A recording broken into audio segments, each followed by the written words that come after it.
भारत के द्वारा भेजे गए संयुक्त संसदीय दल के में तमाम विपक्षी दलों के सांसद, जिसमें कांग्रेस के सांसद भी हैं, वो दुनिया के भिन्न भिन्न देशों में भारत के पक्ष को गंभीरता के साथ और पूरे राष्ट्र की एकजुटता के साथ रखकर वापस आ रहे हैं। और दूसरी तरफ कांग्रेस के स्वघोषित स्वनामधन्य सर्वकालीन सर्वोच्च नेता और नेता प्रतिपक्ष राहुल गांधी जी निहायत ही ओछी स्तरहीन बातें कर कर यह विश्व को बता रहे हैं कि नेता प्रतिपक्ष का पद पाने के बाद भी उनके अंदर गंभीरता और नेता प्रतिपक्ष की परिपक्वता का घोर अभाव है। मित्रों, यह विषय सिर्फ उनकी अपरिपक्वता का नहीं है, विषय उससे कहीं गंभीर है।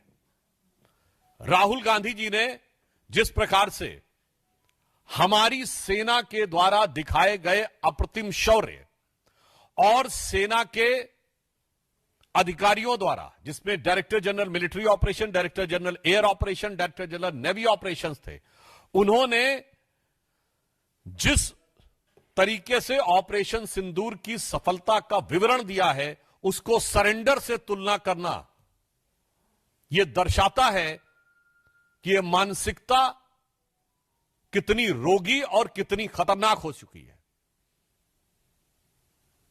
मुझे इस बात पे आश्चर्य हो रहा है कि अभी तक कांग्रेस के नेता पाकिस्तानी मीडिया में सुर्खियां बटोरने में लगे हुए थे, पाकिस्तानी संसद में उनके बयान कोट किए जा रहे थे। राहुल गांधी जी का नाम तो और बयान तो भारत के विरुद्ध पाकिस्तान अपने डोजियर में यूज कर चुका है, परंतु पहली बार राहुल गांधी जी ने ऐसा बयान दिया है जो पाकिस्तान के सेना प्रमुख ने भी नहीं बोला, पाकिस्तान के किसी आतंकी संगठन ने भी नहीं बोला, मौलाना मसूद अजहर ने भी नहीं बोला और हाफिज सईद ने भी नहीं बोला। इसमें से किसी ने यह शब्द नहीं बोला है कि भारत ने सरेंडर किया है, बल्कि उन लोगों ने अपनी अपनी तकलीफों का इजहार गाहे बगाहे किया है। अगर इसके बाद ये बोल रहे हैं तो मैं पूछना चाहता हूं, क्या आप उन नेताओं से एक कदम आगे जाना चाह रहे हैं? यानी अभी तक तो आप पाकिस्तान के लोगों को, पाकिस्तानी सेना और पाकिस्तान के आतंकी संगठनों को कवर फायर देते थे, अब उनके सिरमौर भरने की कोशिश कर रहे हैं। एक हिंदी में कहावत होती है, नया मुल्ला प्याज ज्यादा खाता है, मगर यहां गैर मुल्ला इस कदर प्याज खाने में लगा हुआ है कि उसे लग ही नहीं रहा है कि यह देश के स्वाभिमान और सेना के शौर्य और सेना का कितना भीषण अपमान कर रहा है। मैं पूछना चाहता हूं, वैसे राहुल गांधी जी की बुद्धिमत्ता और विवेकशीलता पर आप सभी लोग परिचित हैं। मात्र एक वर्ष पहले की बात है, आज 4 जून है। 4 जून को चुनाव परिणाम आए थे। तीसरे अटेम्प्ट में 3 अंक ना पाने को, जिसको अद्भुत सफलता नजर आ रही हो और पटाखे फोड़ने शुरू कर दिए हो, और तीसरी बार प्रधानमंत्री बनने पर जिसको पराजय नजर आ रही हो, उसकी कितनी समझ है और उसका कितना विवेक है, यह भली भांति समझा जा सकता है। राहुल गांधी जी का यह कहना सेना का सरासर अपमान है। मैं कांग्रेस पार्टी से पूछना चाहता हूं, ऑपरेशन सिंदूर की सफलता की घोषणा सेना ने की है, भारत सरकार ने नहीं की है, भारतीय जनता पार्टी के किसी प्रवक्ता ने नहीं की है। जैसे आपके प्रवक्ता अब अचानक सोकर जागने लगे, अपने जमाने क्या क्या बातें बोले, तो मैं पूछना चाहता हूं, आपने सरेंडर शब्द यूज करके सेना का अपमान किया है या नहीं? क्योंकि सीधे सीधे जब आपने सेना के बयान को सरेंडर से तुलना किया है, इसका मतलब भारत और भारत की सेना का सर झुकाने का वो काम और इसके लिए वो शब्द जो पाकिस्तान की सेना, पाकिस्तान के आतंकवादी संगठन और यूएन सिक्योरिटी काउंसिल के द्वारा डिजिग्नेटेड आतंकवादी जैसे मौलाना मसूद अजहर और हाफिज सईद भी नहीं बन कर पाए हैं, तो आप क्यों उनके मुहाफिज बनने की कोशिश कर रहे हैं? और मैं दूसरा बताना चाहता हूं राहुल गांधी जी से कि अगर आपको यह समझना है सरेंडर तो याद करिए, राहुल गांधी जी केवल 2 साल पहले आप विदेश में गए थे और आपने कहा था why the defenders of democracy America and Europe are silent and not interfering in India. यह था सरेंडर। 15 जुलाई 2011 को आपने कहा it's impossible to totally control terrorism. यह था आतंक के आगे सरेंडर। 26/11 के हमले के बाद आपकी सरकार ने शर्म एल शेख में कहा कि कंपोजिट डायलॉग प्रभावित नहीं होगा आतंकी घटनाओं के साथ। यह था आतंक की मानसिकता के साथ सरेंडर। 1995 में नरसिम्हा राव सरकार के समय एक फोन आया और भारत ने अपना एटॉमिक एक्सप्लोजन रोक दिया। यह था सरेंडर। 1971 में 93,000 प्रिजनर ऑफ वॉर थे। 1971 में 93,000 प्रिजनर ऑफ वॉर थे। फिर भी पीओके क्यों सरेंडर कर दिया? छंब का 160 किलोमीटर का एरिया जीता हुआ क्यों सरेंडर कर दिया? 13,000 किलोमीटर पाकिस्तान के पंजाब और सिंध का जीता हुआ क्यों सरेंडर कर दिया? 54 हमारे सैनिकों को वापस नहीं लिया, उन्हें क्यों सरेंडर कर दिया? 1965 में जीता हुआ हाजीपीर का दर्रा सरेंडर कर दिया। लाहौर से 20 किलोमीटर दूर तक सेना पहुंच गई थी, वो सरेंडर कर दिया। 62 में तो क्या क्या सरेंडर कर दिया। 19 नवंबर 1962 को जवाहरलाल नेहरू का कैनेडी को लिखा गया लेटर है जिसमें उन्होंने सीधे कहा है कि अमेरिका आकर अमेरिकन पायलट्स हमारी एयरफोर्स को संभाले, जो 2010 में डिक्लासिफाइड हुआ है कैनेडी लाइब्रेरी के द्वारा। 1960 में सिंधु का 80% पानी सरेंडर कर दिया। 1948 में आपने कश्मीर का एक हिस्सा सरेंडर कर दिया। 1947 में मुस्लिम लीग के आगे 1/3 सरेंडर कर दिया। तो राहुल गांधी जी, आपकी पार्टी और आपके खानदान के कारनामे आजाद हिंदुस्तान के कैलेंडरों में सरेंडर से भरे पड़े हैं। और जहां तक हमारे प्रधानमंत्री जी की बात है, बहुत साफ कह देना चाहता हूं, राहुल गांधी जी किसी के आगे सरेंडर कर दें, कांग्रेस ने किया होगा, मगर भारत किसी के आगे सरेंडर नहीं हो सकता। हम विश्व की एकमात्र ऐसी सभ्यता है जो हजारों सालों के आक्रमण के बाद भी आज जीवंत हैं, जिसे आप मानने को तैयार नहीं। हमारे प्रधानमंत्री श्री नरेंद्र मोदी भारत माता के उस शेर की तरह हैं।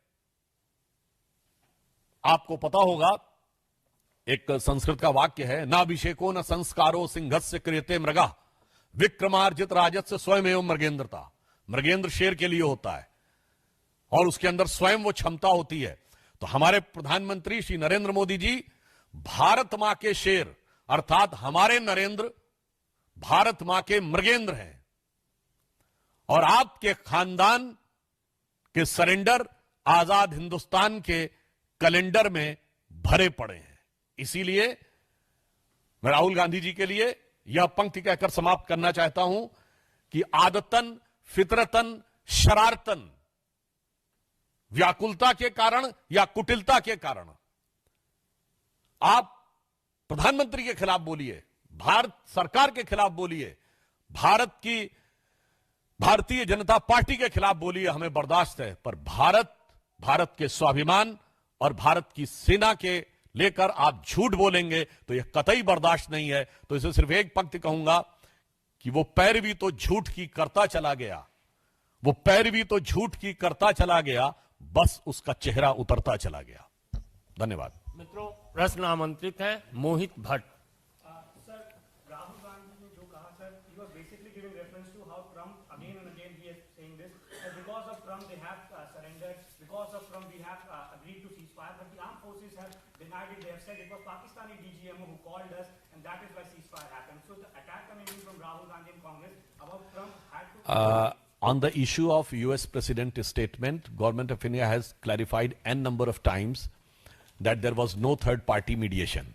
And if they want to believe that whatever the US President was saying, it is correct, then in that he has also mentioned the nuclear conflict. He has averted, as per the US President, Mr. Donald Trump, he is saying that he has averted a nuclear conflict, which has been categorically denied by Government of India and the Foreign Ministry. Then in that case, you are not ready to accept the total statement. And I would also like to remind, during the run-up for the presidential election, there is a video available of President Trump in which he was saying that he once talked to Prime Minister Modi and he's saying that one country is annoying you or irritating you too much, and he said, you can guess the which country is.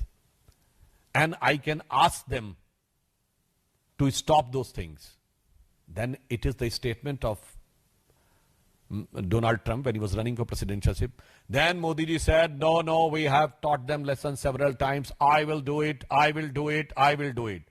वैसे राहुल गांधी जी को चूंकि जब वो लोकतंत्र की रक्षा के लिए भी विदेश में जाके अमेरिका से गुहार लगा चुके हैं, तो उन्हें ये ज्यादा नजर आता होगा।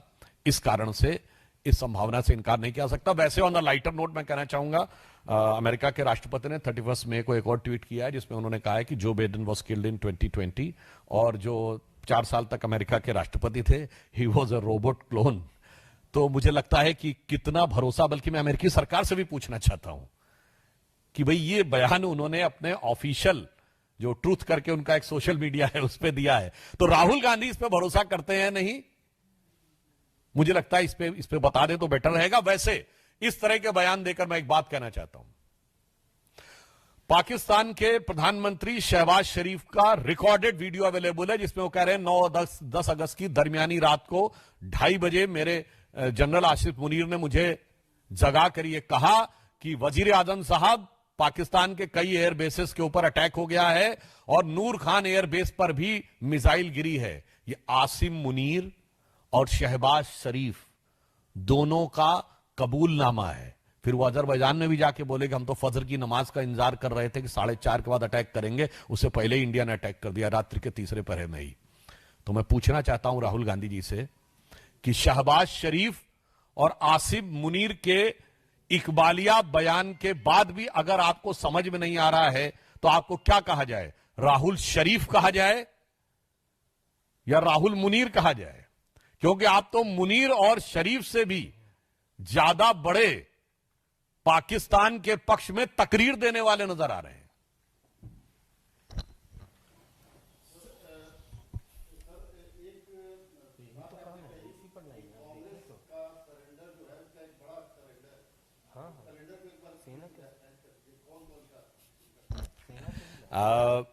पुनः रिवर्स ऑर्डर में शुरू करता हूं। मार्च 2023 राहुल गांधी विदेश में जाते हैं और कहते हैं why the defenders of democracy America and Europe are silent over what is happening in democracy in India, they are not interfering.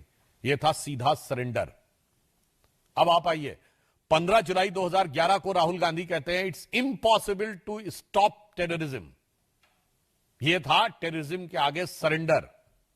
26/11 के मात्र 9 महीने बाद जुलाई 2009 में पाकिस्तान के साथ उस समय की सरकार, मनमोहन सिंह की सरकार, एक neutral destination, again I am री एम्फसाइजिंग, न्यूट्रल डेस्टिनेशन शर्म एल शेख में ज्वाइंट डिक्लेरेशन साइन करती है और वो कहती है टेररिज्म से कंपोजिट डायलॉग प्रभावित नहीं होगा।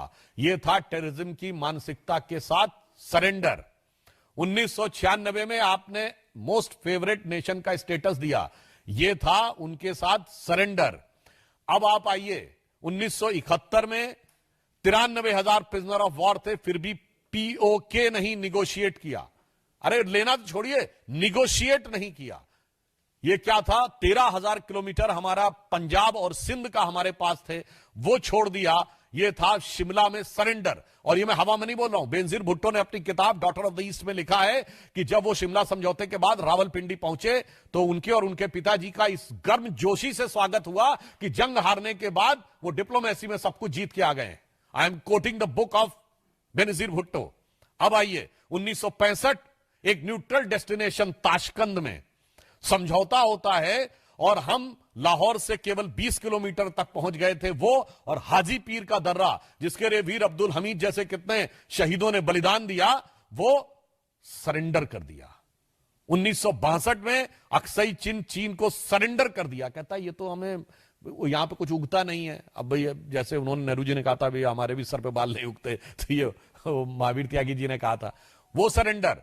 और 19 नवंबर 1962 जवाहरलाल नेहरू ने जॉन एफ कैनेडी को लेटर लिखा है कि आप अपने B-2 बॉम्बर्स भेजिए, अपने एरोप्लेन्स के 2 स्क्वाड्रन भेजिए, अपने पायलट्स भेजिए। Means in a way you are giving command of Indian air force to the US and it is declassified in 2010। यह था सरेंडर। 1960 80% पानी सिंधु नदी का पाकिस्तान को सरेंडर। 1948 पीओके यानी कश्मीर का एक बड़ा हिस्सा सरेंडर, और 63 में जब सक्षम वैली चाइना को दे दी थी पीओके ने, तब तो हम कम से कम सिंधु समझौता रद्द कर देते। और 1947 में मुस्लिम लीग और जिन्ना के आगे 1/3 ऑफ द कंट्री सरेंडर। तो इनकी नीति क्या रही? इनकी नीति यह रही कि 48 में आधा पीओके चला गया, और 62 में चीन के साथ क्या क्या चला गया, और 65 में हाजी पीर का दर्रा खो गया, और शिमला में पीओके भी खो गया, और ये सुलह की शक्ल को संवारते रहे, जीतने के बाद बाजी हारते रहे।